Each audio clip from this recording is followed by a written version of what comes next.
Magandang araw sa inyo mga kaibigan. Naisip nyo na ba kung ano ang nangyayari pagkatapos nating pumanaw? Paano kung hindi lahat ay payapang naglalakbay patungo sa kabilang buhay? Paano kung ang ilan ay bumabalik pero hindi bilang kaluluwa kundi bilang isang nabubulok na bangkay na uhaw sa dugo at laman ng tao?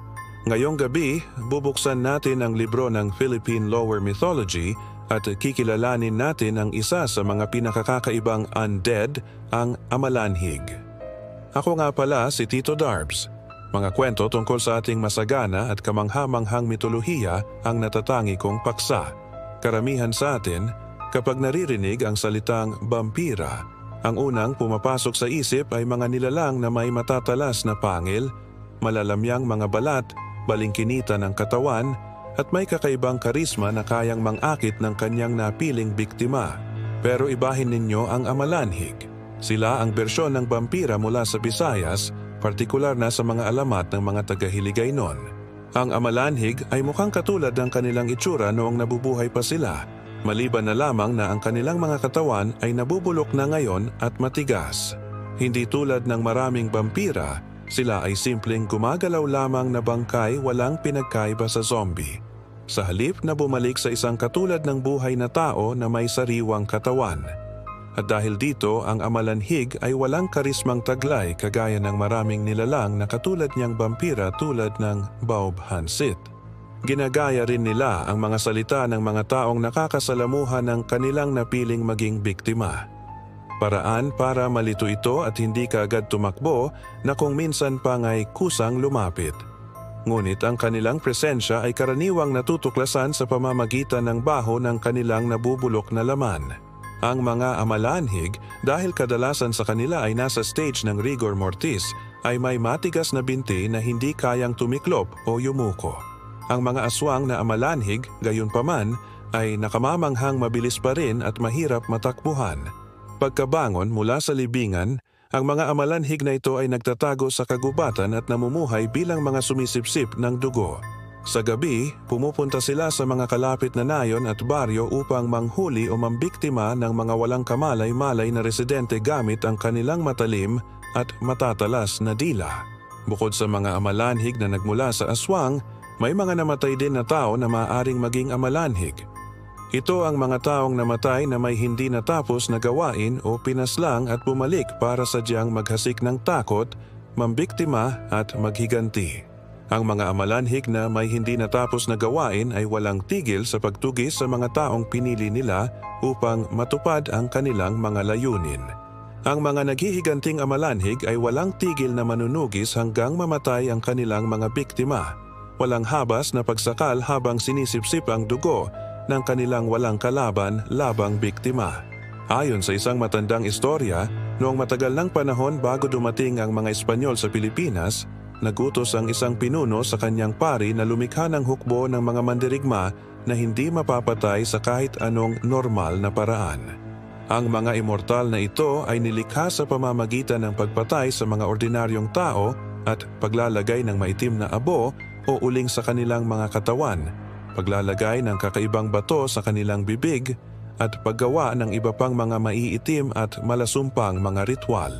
Pagkalipas ng 3 araw, nabuhay silang muli ngunit wala silang isip, mga bangkay na naglalakad na namatay lamang pagkatapos matapos ang kanilang gawain.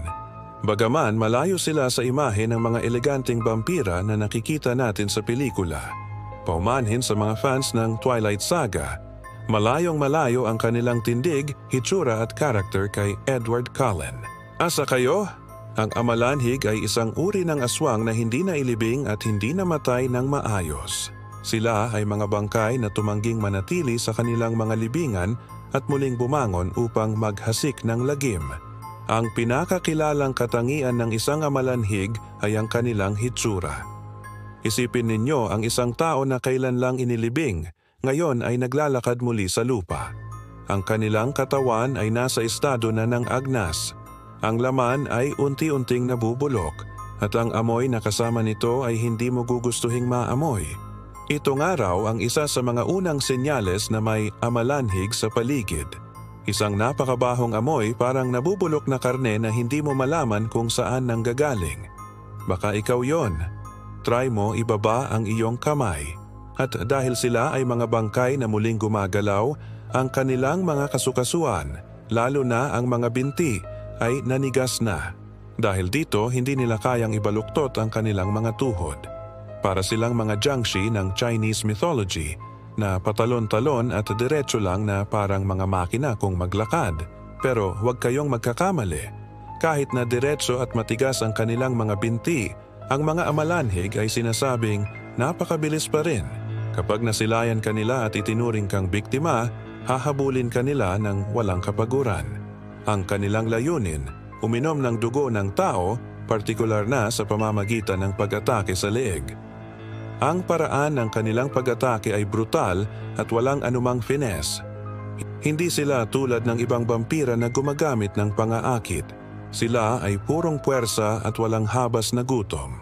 Isa pa sa mga nakakakilabot na kakayahan nila ay ang panggagaya ng boses. Sinasabing kaya nilang gayahin ang mga salita o tunog ng mga taong nakakasalamuha o kakilala ng kanilang napiling biktima. Isipin mo na lang, naglalakad ka sa isang madilim na lugar tapos bigla mong narinig ang boses ng jowa o ng crush mo na tumatawag sa iyo.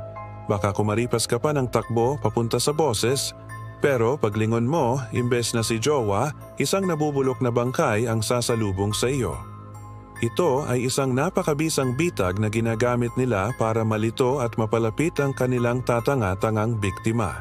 Ang kanilang pag-iisip ay hindi na tulad ng sa tao.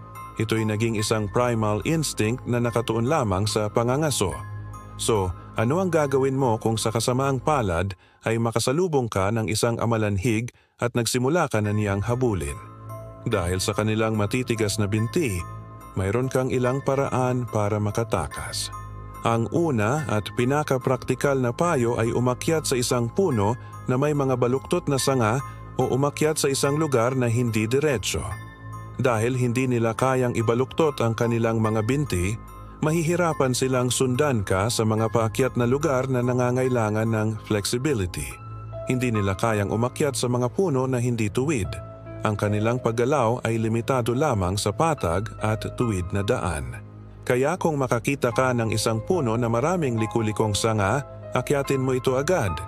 Ang isa pang epektibong paraan para matakasan sila ay ang paghahanap ng anumang anyong tubig, maging ito ay ilog, lawa o kahit dagat. Tumalon ka kaagad dito. Ayon sa mga paniniwala, ang mga amalanhig ay umiiwas o natatakot sa tubig. May mga kwento pa nga na nagsasabing kapag ang isang amalanhig ay nabasa o nalubog sa tubig, ang kanilang nabubulok na katawan ay tuluyang magkakawatak-watak at magiging isang bunto ng mga uod at bulate. Ang kanilang pisikal na anyo ay hindi kinakaya ang epekto ng tubig. Ngunit, mag-ingat. Sinasabi na kailangan mong siguraduhin na ang mga uod at bulate na ito ay masisira o masusunog dahil kung hindi, may posibilidad na muling mabuo ang amalanhig mula sa mga ito kapag natuyo. Ang tubig ay parang isang pansamantalang solusyon na bumubuwag sa kanila. Pero ang kanilang esensya ay maaaring manatili kung hindi tuluyang lilipulin. Kakaiba, di ba? Ang amalanhig ay nagpapakita ng ibang mukha ng kwentong vampira sa ating kultura. Sila ay hindi mga romantikong nilalang kundi mga literal na bangkay na naglalakad, isang paalala na ang kamatayan ay hindi palaging katapusan. Sila ay isang representasyon ng takot sa hindi pagtanggap sa kamatayan at sa natural na proseso ng pagkaagnas. Sa bawat kwento ng amalanhig, nakikita natin ang takot ng ating mga ninuno sa mga bagay na hindi nila maipaliwanag. Isang bangkay na dapat ay nasa ilalim na ng lupa pero hito't naglalakad at nangangaso. Ang mga kwentong ito ay hindi lamang panakot. Ito ay bahagi ng ating mayamang kultura at mitolohiya ng mga Pilipino.